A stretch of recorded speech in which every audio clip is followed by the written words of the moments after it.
We are here today in the StoryYo studio discussing the trends and the future of B2B sales today.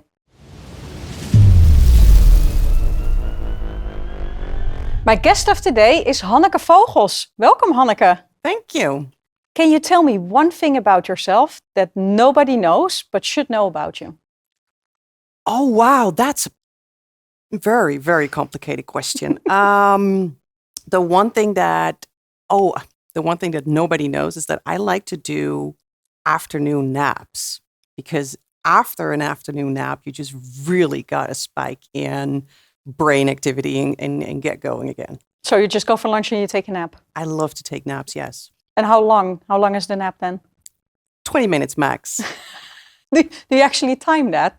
Yeah, I put on an alarm, otherwise I'll sleep for an hour and a half. Oh, yeah, and then the rest of the day is gone. Exactly. Oh, this is interesting. Wow. So you are the founder of Strives. Yes. Your big passion is sales tech, B2B sales and sales tech. You wrote a book, which is called Sales Tech as well. Can you tell me a bit more on how this big passion of you about sales tech actually came to life? Well, it's actually two passions. It's sales and tech, and both started at a pretty young age. And I think that tech started a little bit younger than sales. And let me explain.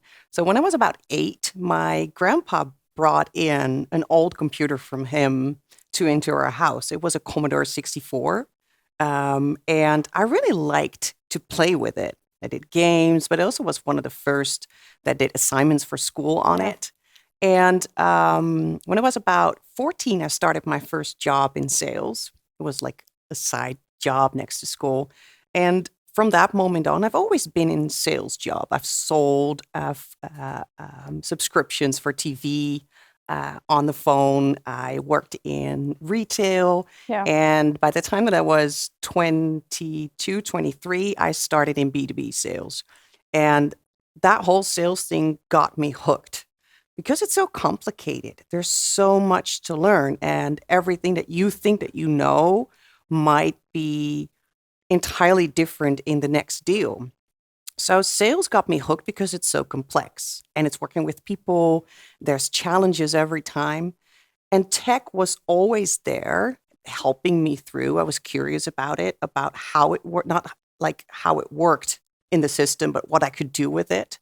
And by the time that I started like really going well in B2B sales, I've used tech and processes to make my work easier. And later on, when I started running teams, I did exactly the same thing, helping them speed up and be more successful with process thinking, with using software to really speed up their work. So for me, sales and tech, and sales tech itself is a combination of two very big loves, from my point of view,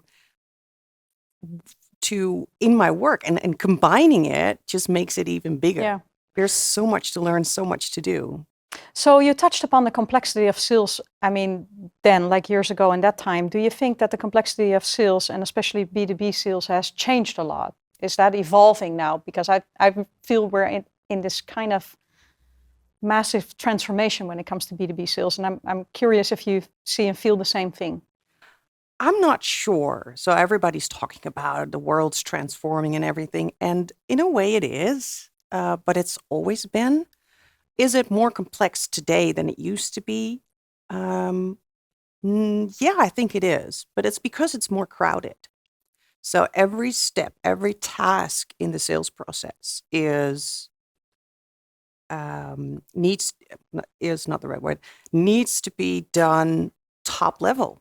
Yeah. To get to the heart of your customer. From your outreach to how you present your proposal, to how you negotiate, how you do your conversations, what you need to think about, what you need to ask. Buyers have a complex reality as well, because the lack of trust for sales. So I think that the complexity in general is bigger, and that also presses us to change our ways. And do you think that the buyer is purchasing differently, especially when you look at it from a top of funnel or early on in the problem definition stage? If you take a really big step back, I don't think so, because a buyer has always been looking for information, and he used to do that to talk to people and it used to be a lot of salespeople, and now he doesn't need the people anymore. Well, at least the salespeople, he doesn't need that anymore. He really needs to, he really uses the internet and peer groups. And those peer groups can be all over the world. I'm in a WhatsApp group with 500 people. It's like from all over the world. Those things can happen. So for buyers to get their information, don't need to talk to salespeople anymore. So that did change, but their need for information didn't change. They just look for it They in gather it different differently. ways. Yes. I think that might make it more complex for sales to get a seat on the table.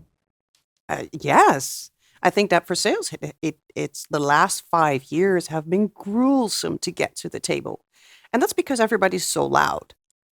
Do you look at your mailbox? Look at how many messages are in there, people trying to sell to you Especially directly. salespeople, I was going to say, are very loud. Yes, salespeople, marketing people are very loud. So if you're a buyer, you need to meddle through all of that, whether it's LinkedIn or X or all of the internet pages, Googling it, now using ChatGPT to help you find your way.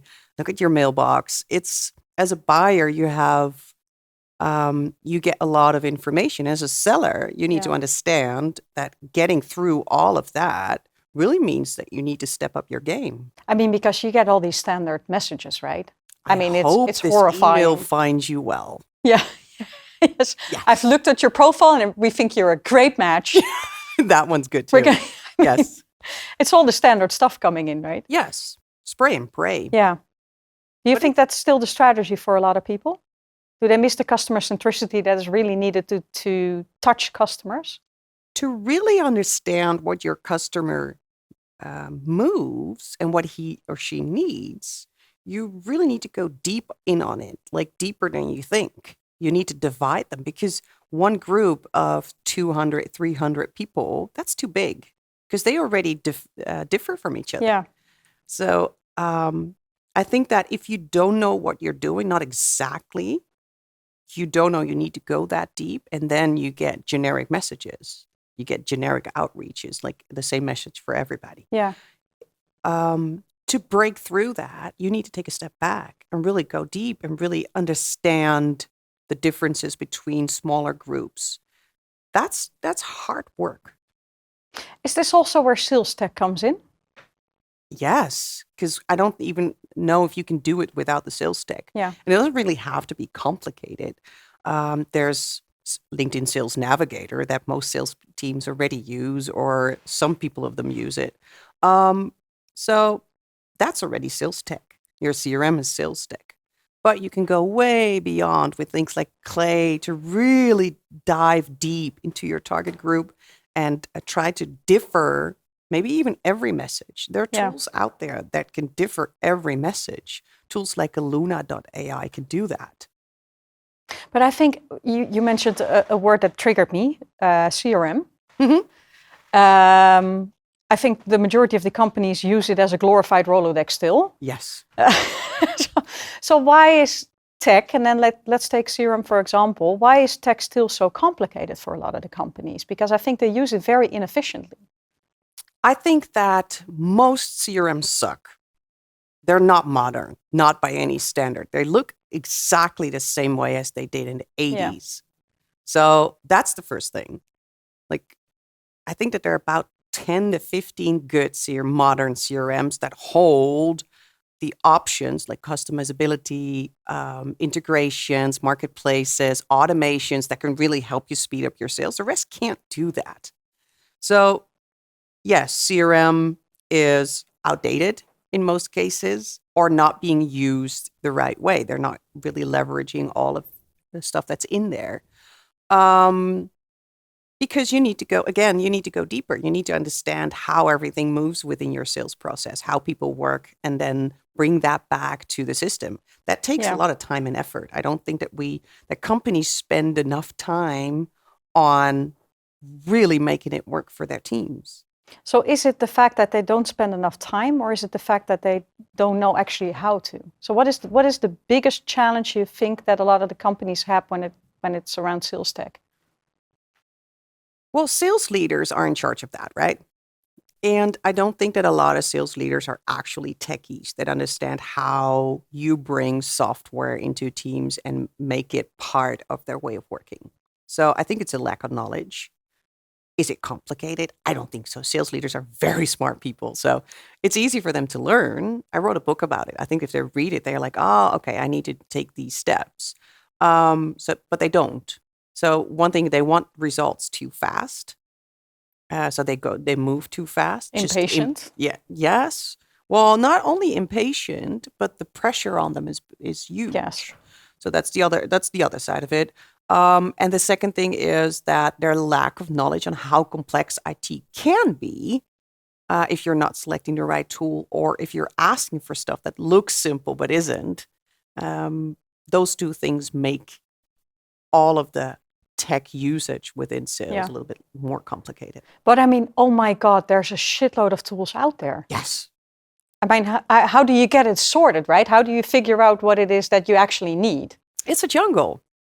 Luckily, there are companies that help sort the jungle. Yeah. So you have the sales tech landscape. If you Google it, you just get like a really good PDF from Vendor Neutral that shows you all of the categories, which already help you. But it starts at a different point. It starts with the task that you're trying to solve, and then you go to the right category to pick out the tools that match the task that you try to do. So what do you feel is the first gain that companies can actually have when they start doing something with sales tech in an efficient manner? I think that if you start to go beyond the CRMs, because pretty much everybody has one. If you don't, okay, that's fine. But then this whole talk's not for you. So if you look at where to start, you need to analyze what is killing my time and what's killing my deals. Yeah. Those two things help you, time killers and conversion bleeders. If you find the places in your sales process where that happens in the specific task, like maybe it's outreach, maybe it's the proposals, maybe it's the conversations that your salespeople have. If you find it, then you can see, okay, how can I fix that? What's there? And you want to look for the time killers first because they're easier to solve. For instance, if none of your salespeople are actually putting all of the information from conversations they have with customers in CRM, use a note taker. I mean, this is a really, really big point I think you're mentioning, because I think the majority of the people are not putting in notes in Salesforce, to be honest, or in CRM, to be honest. Well, that's hard. Because you have a meeting of an hour and you do your best writing it all down, but you can't figure it out all by yourself. And then you have to put it in the system, but the next thing is coming up. Yeah. And then that one needs a proposal and I'll do it by the end of the week. And then half of the information is already gone. It's gone, yeah. But if you use a note taker, like an AI tool, you can even use it in personal meetings. And then you can use all that information for the buyer's journey. It's being pushed to your CRM immediately right after the meeting. That makes it very easy. And I think you mentioned like 3 areas, right? Is it outreach? Is it proposals? Is it like closing? I think the majority, every company touches of some of the topics, I think. It's everywhere. It's like top of funnel, mid funnel, end of funnel. And there's 48 distinct tasks within sales, like if you do a full sales cycle, that a salesperson needs to do. And from those 48 tasks, 25 can already be backed by AI. Wow. But I mean, that means something, right? That's really going to make an impact. Yes, it's definitely going to make an impact. Yes. So would you say that that is the first use case that a lot of the companies could actually start with? With AI? AI is already everywhere, and it shouldn't be about the AI technology itself. It's about the task, not the tool. So AI is technology like the internet, like the smartphones that we have. It's a tool. It depends on how you want to work with that tool and what purpose it serves. So that's why I always say start with the task, not the tool. Yeah. And just, I think that the idea of tooling can help us speed up our work and make our work better, that should be used as fuel, as an inspiration, and then step back and take a look at what are you doing right now? How are you doing it? Is everybody doing it the same way? Then look at, okay, what should be market standard? What's the market standard? Can we go above and then fix that gap? And that's people, process, and technology. And technology can play a big role in that, but it's not the only thing. So how important do you think the adoption part is? Because technology is one thing, but then there's adoption, right? Because you can put sales tech into play, but people really need to start using it. Yes. There's two sides to adoption, because if you want people to actually work with the tool, you need to work on adoption. If it's a tool that runs in the background, they don't even need to know. Then they it's don't the process. See the effect. Yeah. So if you look at most of the tools and how it's being adopted, then we have an issue, because we think adoption starts as soon as we have the tool in place. But that's too late. The adoption starts at the moment you're doing your problem analysis. You need to give people a seat at the table. Have your sales team join in on the conversation on what's happening, what is the actual problem, and what's the route we want to solve it. How do we want to solve it? Let them be on the table when you're selecting the tool, when you're demoing them, when you're testing them. If you do that and have them help decide on how it's configured and how it should work in the end, then the actual training on how to use the tool is half of the work. So why do you think that that's so difficult for companies? Well, if you have a lot of sales teams, you have a lot of people. You want them all to join the conversation. That takes time. Yeah. I think that it's time well spent. But it requires that you leave your boardroom, talk to the people, and have them join the conversation, and then figure it out together. That just takes more time than when you do it by yourself in a small group. Is that time or is that fear? Maybe a little bit of both. Mostly time.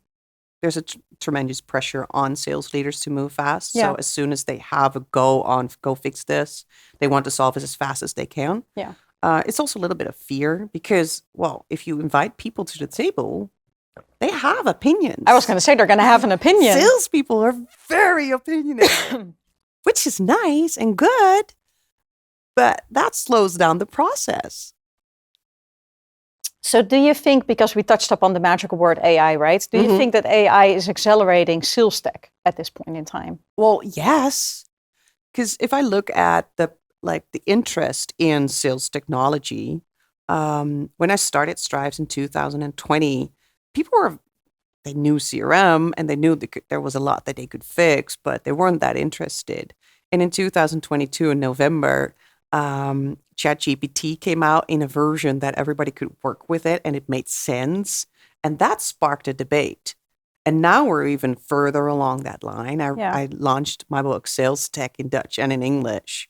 The AI progression is going insanely, in an insane speed. It's huge, right? It's huge. Yeah. AI agents are coming up. That means that you can't hide anymore. It's the same thing as it was with the iPhone coming out. That was big too. And everybody was in the hype and was like, but it actually made a difference for us. If you look at the app stores and everything, what we have, whether you're using an Apple or a Samsung or whatever phone, that's the standard now. Yeah. And AI will be the next standard. It's crawling in everywhere. I mean, it's here to stay, right? It's here to stay, but it's already everywhere. And people are like, yeah, I don't know. It's like, if you watch Netflix, there's AI is already helping them. Yeah. And not just by suggesting, they already use AI to translate their series. They mimic the mouth of the different languages. You can watch a show in Danish and in Dutch and in English, but the mouth will be correct. Yeah. That's what Netflix already doing. And that's weird because if you actually look at it very closely, you see there's something off. I get a little disorganized from it. Yes, but that will be better very soon. Yeah. Very soon. It's getting closer and closer. But also in your day-to-day work, within mobile phones, it's already getting integrated. You can't hide from it. So when you look at the sales process, the sales cycle, where do you feel that AI can make the biggest impact? I'd say everywhere.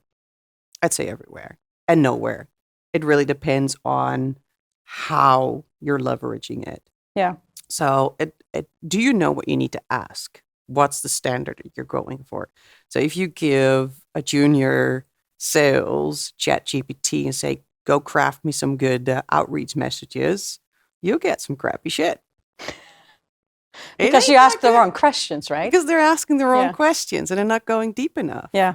If you give a top SDR AI tooling, they will go, wow, they can go 3 times, 4 times as fast, but also they can touch more people. They can have a better conversion rate. So there's top of funnel is the most mesmerizing, where I'm saying don't put AI in the customer interaction itself. You can start a conversation using AI, but there's a human that needs to be in the mix for that. But every of those 48 tasks eventually will be backed by AI or being done by AI. Because I think the customer interaction is really important in building that trust and relationship with the customer. Especially in the more complex B2B situations. Personal interaction is important to build that trust, to show your knowledge. If you're selling a product that doesn't really require human interaction, go sell it in a web shop. Yeah. And yes, you can have a lot of AI in there. But if your product or service requires human interaction, you shouldn't be looking at AI doing the conversations. Which I think mostly is the case in when it comes to more complex B2B sales, right? Exactly. Yes. I have a couple of instant questions for you. Oh, gosh. I want to put you on the spot a little bit. Okay, go ahead. Now I'm curious. And please give the answer that first comes to mind. Yeah.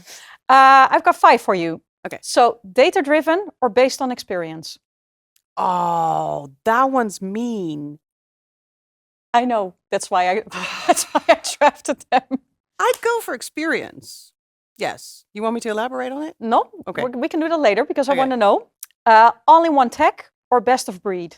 Best of breed, no doubt. Automated lead generation or maintaining personal touch? Well, we kind of touched upon that one already, but personal touch. Strict governance on tools or flexibility? Ooh, depending on where you put the government, but I'm flexibility. Yes. This is tough, right? This is really tough. Those are good ones. So, forcing tool adoption or only using what users are willing to support? Ooh. Only using what users are willing to support. Really? Yes. Why? Now I can elaborate. Yes. That was the last one, so. Okay, good. The thing is that if you have tooling that's exceptionally well and has a good user interface, you don't need to force adoption. They will use it. If you give them a seat at the table, when you're selecting the tool, they will use it. You don't need to force anything. I don't believe in forcing. I tried to force my kids to do something. It doesn't work.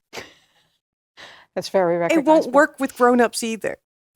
So no enforcement here. Explanation, helping them get used to it, understanding that sometimes it's hard, yes, but no force. But don't you think that it's impossible to make everybody happy? No. You really think that you can get everybody on board? Yes. Wow. Yeah, why not? Oh, you intrigue me. Well, there's people that have their ideas about tech, and there's always a small percentage that will never make that move. But everybody's super busy. Everybody's really fighting for their clients. They're all working so hard, well, at least most of them. Yeah. They're all looking for smarter and better. So I don't have to force anybody. They will make that move as soon as I explain it well enough. Yeah. And if they see the value, if it helps them to work smarter, more efficient, work better. Exactly. But here's the trick. A lot of these tools are being selected by the wrong people. A lot of these tools are being used in a way that it's not helping sales. Look at CRM. It's mostly a management control system. No wonder nobody wants to work with it, because why should I work with it when it doesn't bring me any value? You need to bring the value. Yeah. It's time consuming for a lot of sales. Exactly. And it's only for the management reports. So why? I understand that. But as soon as you leverage these tools in a way that it makes their work easier, so they only have to fill in one thing and the rest is being done in the background, they're happy campers. I mean, and that's also where the magic comes in with the buyer's journey, with the sales cycle, with I'm just so amazed by the fact that I feel that the majority of the companies are still not using that or leveraging that. Because the implementation for them is something they can't oversee, and it costs a lot, and it takes time for it all to really bring the value that they're looking for. But I mean, that's the short-term thinking versus the long-term thinking, right? Exactly, yes. I think it's really interesting. So data-driven or based on experience? You said experience. Yes, because data only shows what you've been doing in the past. And I think it's a little bit of both. I think that data is very important, especially if you want to work with AI, you need to have a lot of data. But I think that the experience and the touch and the instinct of a salesperson really matters. So is it then a bit of the combination? If you leverage the data, because you can do predictions based on data as well, right? Exactly. Yes. Yeah. It's a little bit of both. It's data as your base, and then in individual cases, you give the seller the room to use their instinct and their experience. Exactly. So what do you think is the next big thing in sales? That one's easy. That's like super easy. That's AI agents. Yeah? Yes. Little nifty tools that do repetitive work for you. A lot smarter than all the automations that are out there. Yeah. Yeah, that's good. It's a massive move. You see all these tools popping up that can help you with it. They're either focused on doing one thing really good, or have a platform where you can build your own. That thing, the next 2 to 3 years will be totally about agents. Yeah. I think it's very interesting. I started testing a tool this weekend, Sintra, which has like this actual body figures in the tool, and it actually feels like you because they visualize a person as well. Yeah. It's really interesting. Yes. And that's even in like really early stages, but yeah, I really want to have those assistants. And what you will see is that you have one really intelligent one at the front where you can talk to and ask questions like, give me that information. I want to start out that. And then you have all of these little agents that will do the work for you. For instance, if you can't connect your proposal tool with your CRM, they will make that bridge and they will create an offer for you. So you just say in your CRM, okay, start creating the offer. They will go pick up all the information that they need. They will put it in the offer. They will select the right template. They will select the right chapters, information. They will already write something for you. Then you only have to check. It's amazing. Yes. So I'm an optimistic person, right? So my first impulse is, oh my gosh, you can do so much more, sell so much more. But I think that some of the sales leaders or companies actually might feel that they can fire people because of the fact that they're automating a lot. Do you think that's going to be the case? That's definitely going to be the case. So if you're good at sales, you have nothing to worry about, because we'll still need your brain. We still need your ability to interact with customers. But I also see a lot of people working in sales calling themselves sales, but they're being order pickers. They're not the ones kicking open doors. They're catching the bluebirds. Yes, they're handed an opportunity when it's already almost sold. And there's nothing wrong with that. It's just that that's not work that needs to be done by a person. You'll see the top ones being able to take that one over. So would we need less salespeople? I don't think so. we'd still need the same amount, Yeah. but you need to do better. You need to step up your game. Or do you think that the roles are going to change? Is it going to be different? Are we going to see new roles popping up in the sales team structures? Definitely. I think that the GTM engineer or the sales ops, those will be added. Sales support will mostly vanish. And account executive, SDRs and everything, they will diminish a bit. It will be, I think, 25 to 30% less. So if there's one thing you can give as a takeaway for our viewers today, what would be that one thing? It can be a lessons learned, like really a tip or a trick or anything you want to share. I think that start with the tool, start with the task, not the tool. That's like the first tip I'd like to give everybody. Have a look at your sales process and see where it bleeds, where you're losing time. Time killers are easier to solve than conversion bleeders, but where does it hurt? Start with that. Have a look at it. Dive into what tech's out there. Start trying it out. That is going to help you to see how much time you can save and just start working with it. Try it. Yeah. Thank you. And thank you so much for being my guest today. You're very welcome. Thank you. Thank you for watching. And if you want to follow more of our high-performance sales tips and tricks, make sure you hit the button and follow us for our next episodes.